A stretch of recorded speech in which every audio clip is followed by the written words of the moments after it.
Hey everybody, today we're going to make a vintage collage.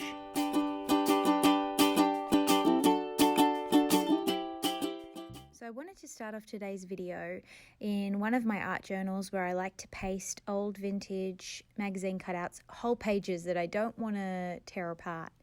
Now I have this second cutout from the photography magazine that I mentioned on my Instagram. There were so many great images I couldn't quite choose, so I decided to cut some out. He's holding an old camera, and I've got here some old Los Angeles road map, and I thought that would go really nicely.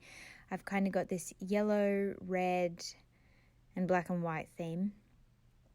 And when I'm making a collage, I always trial my pieces before I glue them down. I know some people, and I've seen some YouTube videos where people just put them down with glue and go for gold, and that's awesome. And if you're brave enough to do that, then wow, I commend you.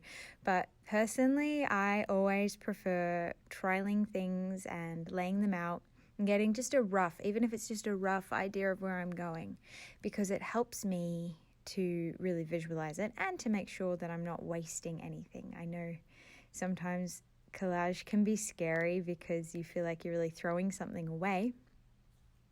But I always think if you've given it a new life, it's never been thrown away. So I laid those pieces out, and then I really wanted to add an extra dimension. I have this little scrapbook refill from a vintage scrap paper, and I collaged on top of that. So now I'm collaging with a collage. I unintentionally had some book parts on it.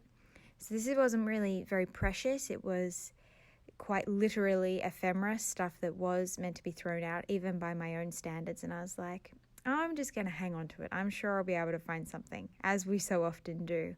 And this collage seemed to be the perfect location for something to actually come of it.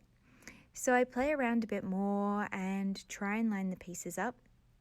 It becomes a bit repetitive, so I thought I would speed things up just a little bit so you can see how I go.